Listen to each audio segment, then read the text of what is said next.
Assalamualaikum warahmatullahi wabarakatuh. Alhamdulillah wa syukurillah wassalatu wassalamu ala rasulillah la hawla wa la quwata illa billah.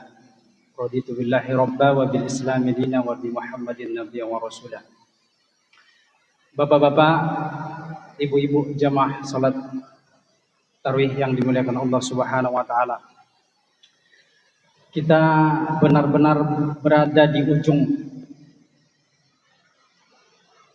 bulan yang mulia ini. Malam ke-30 nih, alhamdulillah. Mudah-mudahan Allah Subhanahu wa taala senantiasa melimpahkan rahmat dan karunia kita kepada Allah Subhanahu wa taala. Inilah modal kita nanti di akhirat kelak. Amal-amalan kita, salat-salat malam kita, puasa kita, haji kita tidak akan cukup untuk menghadap Allah Subhanahu wa taala kecuali dengan rahmat dan karunia Allah. Dan kehadiran kita di masjid kita ini mudah-mudahan Allah catat sebagai bentuk ketaatan dan ibadah kita kepadanya. Amin Allahumma amin. Maka sering kita berdoa, ya Allah, kalaulah amal ibadah kami yang sedikit ini tidak cukup untuk menjemput ridho-Mu, maka luasnya rahmat-Mu cukup untuk menjemput kami. Ya Allah, kalaulah amal ibadah kami yang sedikit ini tidak cukup untuk menjemput ridho-Mu, maka luasnya rahmat dan karunia-Mu cukup untuk menjemput kami. Bapak Ibu yang dimuliakan Allah Subhanahu wa taala, di malam yang terakhir ini rasa-rasanya ustadz sudah menyampaikan semuanya. Sudah habis bahan-bahan untuk tausiah. Saya hanya sedikit menyimpulkan dari rangkaian-rangkaian ayat-ayat di ayat-ayat tentang puasa Ramadan di dalam Quran. Mulai dari Al-Baqarah 183 sampai 87. Yang pertama, bahwa Allah adalah yang maha bijaksana, Al-Hakim. Setiap ketetapan yang diturunkan oleh Allah, yang ditetapkan oleh Allah Subhanahu wa taala pasti sempurna. Karena mengandung kebaikan-kebaikan dan hikmah. Termasuk bulan puasa Ramadan.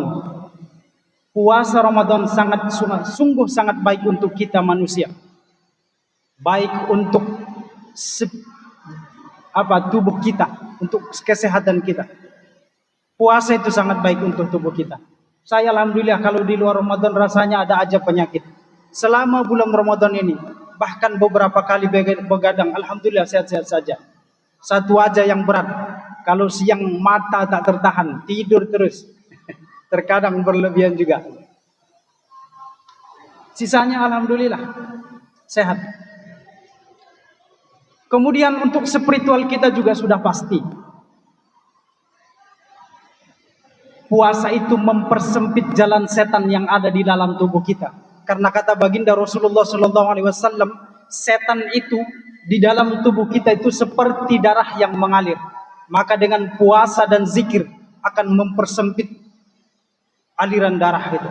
Zikir itu terlepas dari perbedaan pandangan saudara-saudara kita yang dari misalnya dari tarikah yang suluk-suluk itu, mereka dalam tanda kutip menggeleng-geleng kepala, itu bukan sembarang menggeleng. Ada metode untuk mengejar iblis, setan yang ada di dalam tubuh kita. Sekali lagi, terlepas dari perbedaan pendapat kita, itu adalah metode menurut pandangan mereka untuk mempersempit jalan setan melalui zikir. Kalau melalui puasa juga sama, mempersempit aliran darah di dalam tubuh kita.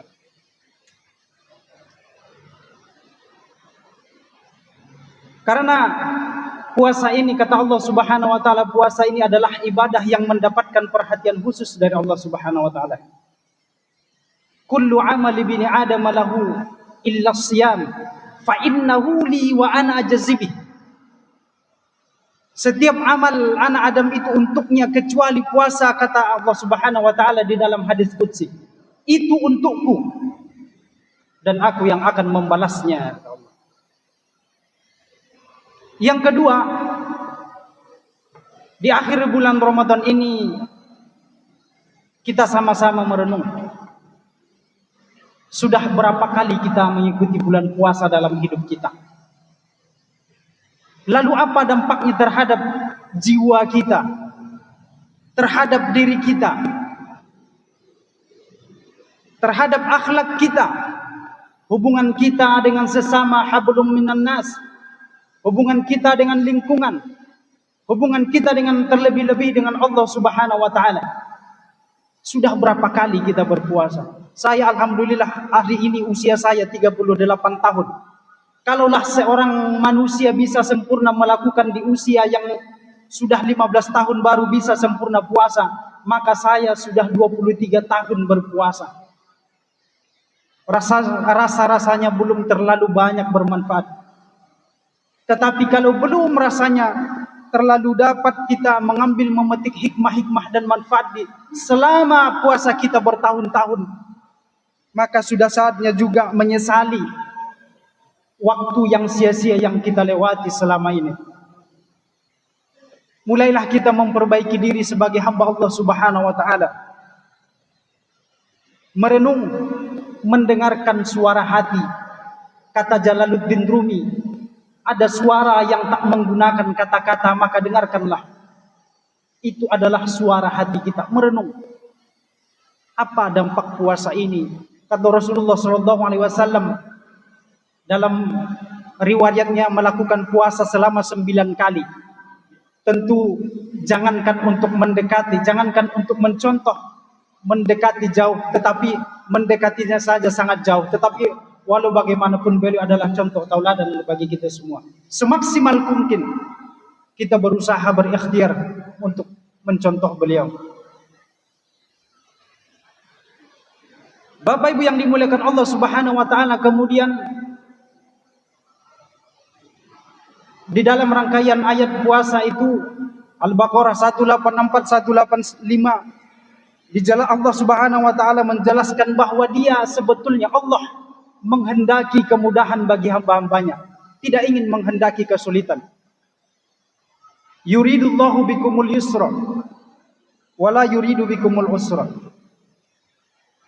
Orang yang berpuasa, orang-orang yang beriman pada hakikatnya mereka sangat sedih ketika tidak bisa melakukan berpuasa. Apakah mereka karena sakit? Apakah karena sedang dalam perjalanan? Atau apakah karena mereka lanjut usia? Namun Allah Subhanahu wa taala memberikan keringanan-keringanan. Atau orang-orang yang beriman itu sedih karena puasa meninggalkan mereka. Insya Allah ini adalah malam yang terakhir. Besok puasa itu akan meninggalkan. Orang-orang yang beriman terasa sangat berat bagi mereka. Tetapi Allah masih memberikan puasa-puasa yang lain di bulan Ramadan. Allah bukan mengganti, menambah puasa-puasa sunnah sepanjang tahun. Kemudian yang keempat, Bapak Ibu yang dimuliakan Allah Subhanahu wa taala, Ramadan mengajak kita, mengingatkan kita untuk memperbaiki hubungan kita dengan Al-Quranul Karim sebagai petunjuk bagi kita umat manusia. Syahrul Ramadan, a'udzubillahi minasyaitonir rajim. Syahrul Ramadan alladzi unzila fihil Qur'an hudan linnas wa bayyinatin minal huda wal furqan. Sebagai petunjuk bagi manusia. Kata para ahli di TV-TV ini, dunia hari ini sedang tidak baik-baik saja. Kita sedang berada dalam ketidakpastian dunia.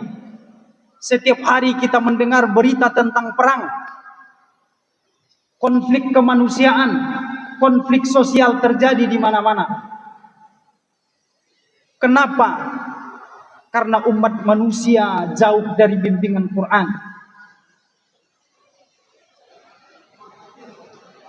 Dunia yang jauh dari bimbingan Quran, maka mereka akan merusak diri mereka dengan berbagai kerusakan-kerusakan.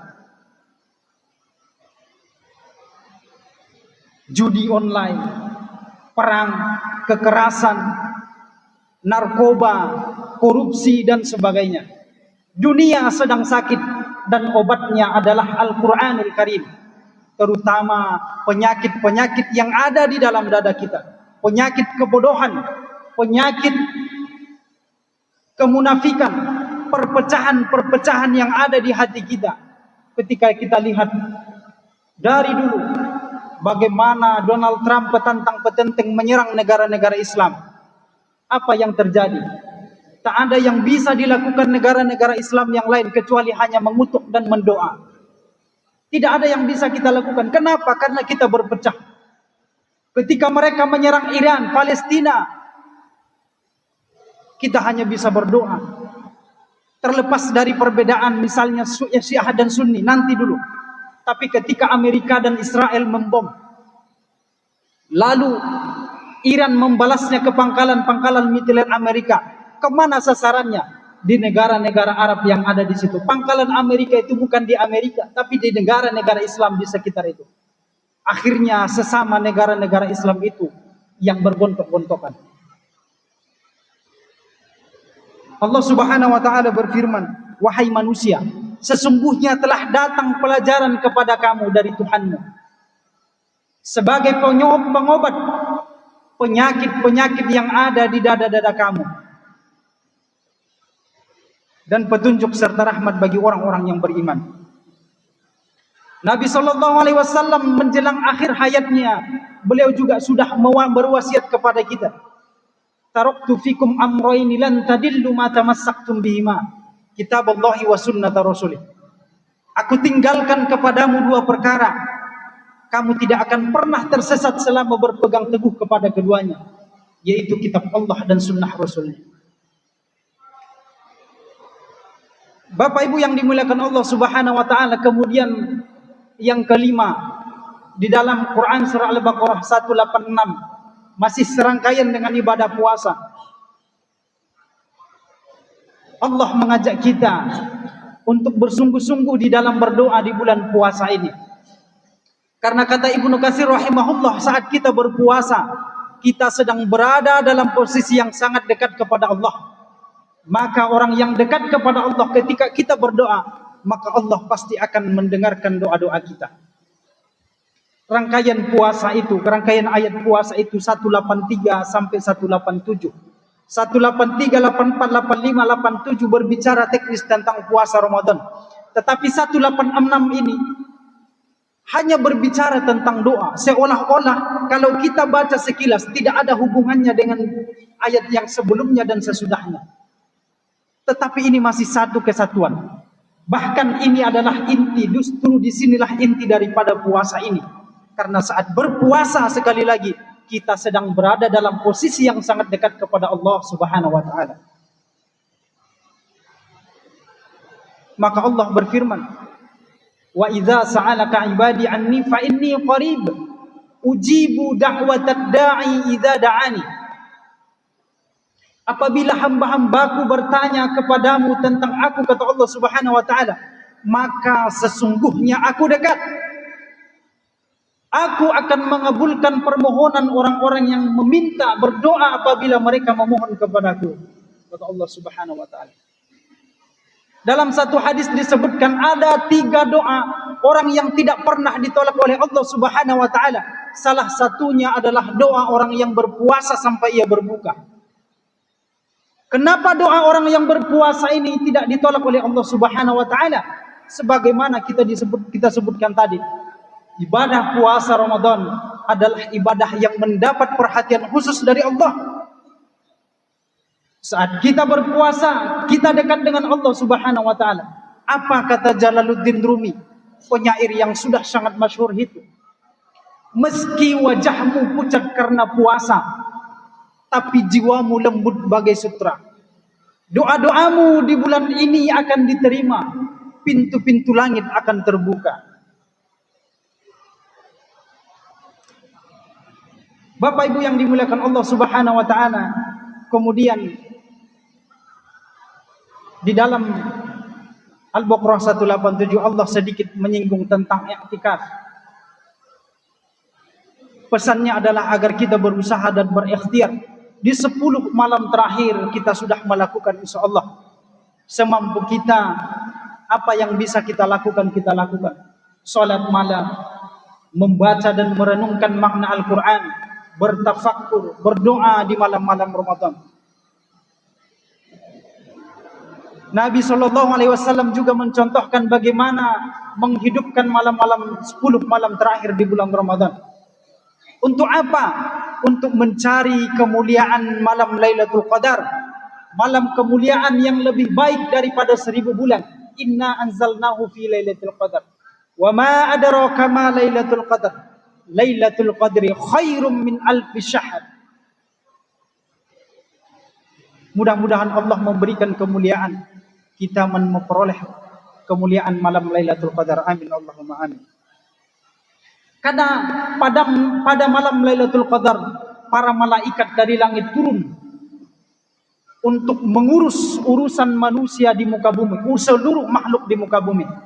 Kata baginda Rasulullah SAW, malaikat yang turun pada malam Lailatul Qadar itu lebih banyak daripada kerikil-kerikil yang ada di muka bumi.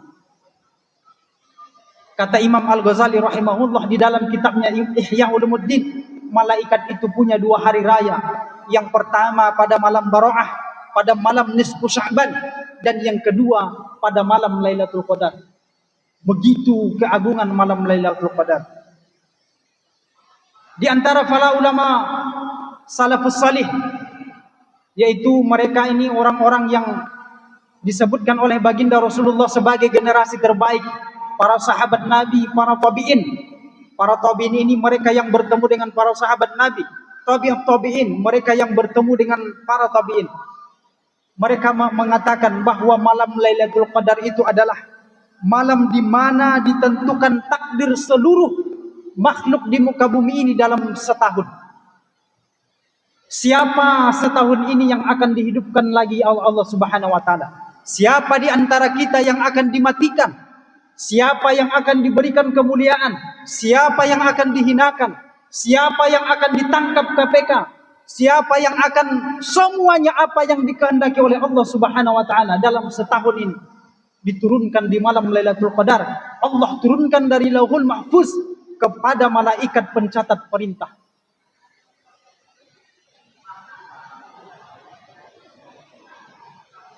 Lalu di akhir ayat Allah Subhanahu wa taala mengulang-ulangi di akhir ayat 183 sama dengan ayat di akhir ayat 187 agar mengingatkan kembali agar kita bertakwa kepada Allah Subhanahu wa taala.